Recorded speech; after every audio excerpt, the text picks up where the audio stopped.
果然，实力才是第一生产力。这句话在娱乐圈中似乎得到了最好的印证。以前，人们或许并未对杨紫在时尚圈有太多期待，她的名字更多地与优秀的演技联系在一起。然而，随着她在2023年主演的电视剧《长相思》的热播，她的形象在时尚界迅速崛起。《长相思》成为杨紫事业生涯中的一座新里程碑，也成为她进军时尚圈的契机。自此之后，她频频出现在各大时尚杂志的封面，成为时尚界关注的焦点之一。她的出现不再仅仅是演技派女演员，更是一个时尚宠儿，展现了她的多面魅力。不仅如此，杨紫的穿搭也开始备受瞩目。她不再局限于影视剧中的造型，而是在公共场合展现出时尚敏感度。穿着高定品牌成为她的日常，成为时尚圈中的新宠儿。她的时尚品味和搭配技巧让人眼前一亮，吸引了无数粉丝纷纷效仿。这种变化再次证明了果然实力才是第一生产力的道理。杨紫的实力并非仅仅停留在演技上，她在时尚领域的迅速崛起表明她有着更为全面的能力和魅力。她通过不断拓展自己的领域，打破了人们对她的固有认知，展现了多才多艺的一面。总的来说，杨紫的时尚之路并非偶然，而是她实力的体现。她的经历告诉我们，在娱乐圈，只有拥有足够的实力，才能在不同领域获得更多的认可。这也让人期待着杨紫在未来的发展，她将如何在演艺和时尚两个领域取得更加辉煌的成就。杨紫是一位童星出身的演员，她从小就展现出了出色的演技，并在多部影视作品中都有出色的表现。近年来，杨紫更是凭借《香蜜沉沉烬如霜》《亲爱的热爱的》等爆款剧，成为了90后小花旦中的佼佼者。在演艺事业上取得成功的同时，杨紫的时尚资源也在不断提升。今年年初，杨紫凭借《长相思》再次爆红，并因此获得了不少时尚资源。她先后登上了时尚芭莎、Elle 等知名时尚杂志的封面，并与众多高端品牌合作。杨紫在时尚圈的快速发展也引起了不少网友的关注。有网友表示，以前并不觉得杨紫能在时尚圈有所发展，但今年《长相思》之后，她总是上杂志加穿高定，看来实力才是第一生产力。杨紫在时尚圈的成功，主要得益于以下几个因素：演艺事业的成功为她带来了知名度和影响力。时尚圈是一个需要名气和影响力的领域，杨紫凭借出色的演技和作品，获得了观众的认可和喜爱，为她在时尚圈的发展奠定了基础。自身的努力和进取心，杨紫一直都很注重自己的形象和品味，她不断学习和提升自己的时尚感，并积极尝试不同的风格。在《长相思》之后，她更是将自己的时尚资源发挥到了极致，频频亮相时尚活动，并以出色的表现获得了业内人士的认可、品牌方的青睐。随着杨紫的人气和知名度的提升，越来越多的品牌方开始向她抛出橄榄枝。品牌方希望通过与杨紫合作来提升品牌的知名度和影响力，而杨紫也凭借自己的实力和魅力，获得了品牌方的青睐。总而言之，杨紫在时尚圈的成功是实力、努力和机遇等因素共同作用的结果。她的故事也告诉我们，只要有实力，就一定会被看到和认可。在时尚圈，杨紫的表现可圈可点。她能够驾驭各种风格的服装，无论是甜美可爱、优雅知性，还是霸气御姐，她都能完美演绎。她也经常在社交平台上分享自己的穿搭，为粉丝们提供时尚灵感。今年年初，杨紫登上了时尚芭莎的封面，她身穿一袭白色长裙，气质清新脱俗。这组封面大片获得了网友们的一致好评，也让杨紫的时尚感得到了进一步的认可。在《长相思》的宣传期，杨紫还多次亮相时尚活动。她身穿一袭红色长裙，惊艳亮相 Elle 风尚大典，成为了当晚的焦点。她也身穿一袭黑色礼服，出席了 Vogue 珠宝盛典，气场强大，尽显女王风范。杨紫的时尚表现也让她获得了不少高端品牌的青睐。她先后成为了 Dior、Gucci、Chanel 等品牌的代言人，并出席了各大品牌的时装秀。杨紫在时尚圈的地位正在稳步提升，她未来的发展也值得期待。她拥有出色的演技、努力的态度和独特的魅力，相信她一定会在时尚圈取得更大的成就。杨紫的故事告诉我们，实力才是第一生产力。只要有实力，就一定会被看到和认可。杨紫的成功也为其他年轻演员树立了榜样。很想你即将开播，谭健次周也接棒李现杨紫，顶流要换位了。与古偶的火爆不同，现偶市场却显得平静。从偷偷藏不住到我的人间烟火，再到以爱为营，现偶虽然不多，却引起不小的议论。这3部备受关注的现偶在口碑上都有所不尽如人意，剧情更是让人忍俊不禁。眼看着2023年走到尾声，各大平台都在为最后的冲刺做准备。爱奇艺推出了《杀手锏》，一念关山，力挽狂澜，刘诗诗再度出征古偶市场，瞬间创下爱奇艺开播首日热度值最高纪录。而腾讯则避重就轻，选择在年末放出现偶大招。近日，很想你由谭健次和周也领衔主演，宣布定档即将在腾讯视频正式上线。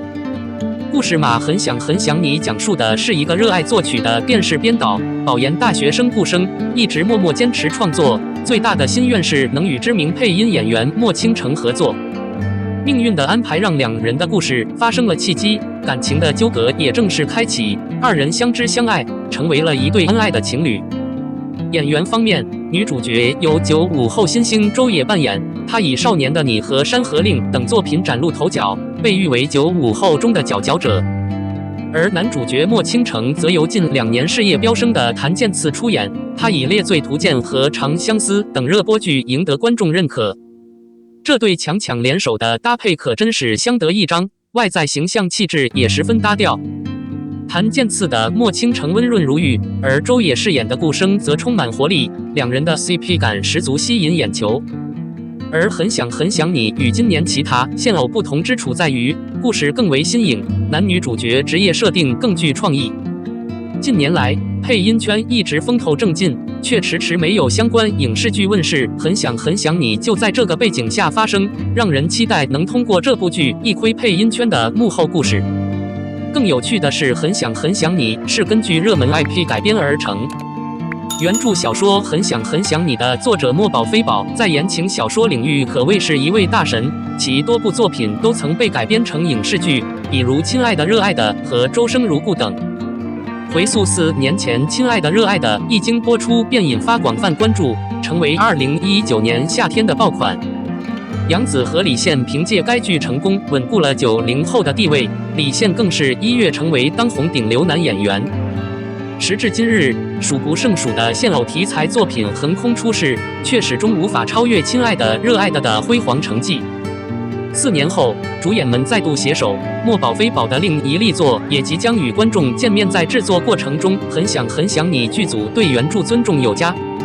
据悉，原著作者墨宝非宝亲自执笔编剧，保证了原著粉丝可以放心观看，不用担心剧集被魔改或塌房。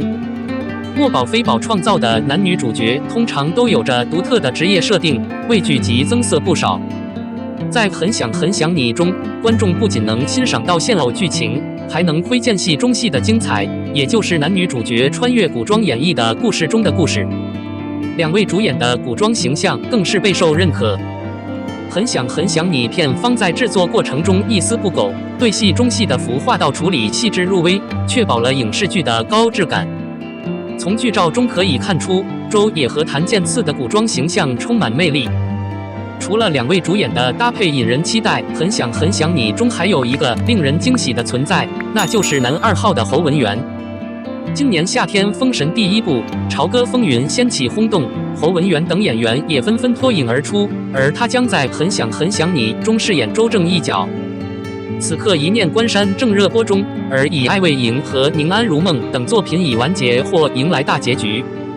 这也意味着很想你选择了一个黄金档期，同期竞争对手并不众多。众所周知，偶像剧一直是培养顶流演员的摇篮。眼下很想你既在竞争上占据优势，又有着强大的演员阵容，原著作者亲自操刀编剧，剧集质感强烈，可谓是潜力巨大。今年涌现出不少偶像剧，然而顶流的新生却依然缺失。如果很想你能够创造出亮眼的成绩，那么顶流格局或将迎来变革，顶流的地位或许会出现新的面孔。很想你即将登场，成绩如何，还需观众拭目以待。无论如何，大家都期待着周也和谭健次能成功晋升为新一代的顶流小花和顶流小生。你觉得周也和谭健次有成为顶流的潜质吗？王一博、肖战和朱一龙谁的演技更好？几年前在某个网站上曾经看到过这样的一个问题，在这个问题的下面有许许多多的回答，与其说是回答，不如说是三人之间的粉丝的一场辩论赛。但是这个问题是几年前看到的啊，所以在这场激烈的交锋或者辩论当中，看到了一个人名是落后其他人的，那就是朱一龙。由此可见，在当时这三人的人气对比是不在一个等级的。但是人气这玩意并不代表真正的实力，只能说明在那个时候谁的流量更大而已。几年过去了，当这些人都拿出了自己可以称之为代表作的作品之后，才是真正可以讨论谁的演技更好这个问题的时候。对于朱一龙，笔者有很多话要说。一开始认识这位演员，是从个人最喜欢的小说《盗墓笔记：重启之极海听雷》改编成电视剧的时候，由他主演吴邪这个角色，才算真正注意到他。但是其实之前他就已经演过很多十分有名的电视剧了，但是老实说，并没有多在意这位演员。在看《重启之极海听雷》这部剧的时候，对他的表演，说句心里话，是不满意的。他表现出来的东西和原来小说里根深蒂固的天真有些出入。不过他的表演其实已经做得不错了，只不过是人物形象上与自己内心想要看到的吴天真有些差别，那不是他的问题。但是把这种与演员本人人物形象有反差的角色给演好，那才是一位能称得上演技卓越的演员应该做到的事情。在《重启之极海听雷》中，他还是做得差了一点。但是又有但是了，在《重启之极海听雷》2年之后，我看到了让人惊叹的一部电影《人生大事》。这一次，他做到了一个优秀演员所具备的东西。或许在很多专家的眼里，朱一龙早就证明了自己的演技，但是小编不是专家，只有最真实的感受。所以个人觉得人生大事之前那些他得到的所有荣誉是对他实力的证明，但是在个人看来，人生大事才是可以将其归类到优秀演员行列的试金石，也是他的荣誉证书，是优秀演员的入门票。在这部电影里，特别印象深刻的是他的形象与原来的他可以用颠覆来形容。当一个长得好看的人放弃了他最强大的武器外貌时，他离成功就不远了。用这句话来形容他，再合适不过了。影片里的他叫莫三妹，不要怀疑，他饰演的不是以娘娘腔，更不是花枝招展的人，而是一个内心柔弱、外表痞气且邋遢的人。剧中的一段剧情，虽然在很多人看来有些老套，甚至刻意催泪，但是正是有这种剧情的出现，才真正考验了一把朱一龙的演技。那就是当小文的亲生母亲出现，要带走她时，三妹已经和小文建立起了不是父女更胜父女的感时，她还是想到了自己的拮据生活、尴尬处境，把小文送回亲生母亲那里之后，在做了这个决定之后，她不仅受到了同伴的指责，自己内心的纠结，同时还收到了父亲去世的消息。这种情况下，人物的内心起码的有5、6种不同感受混在一起。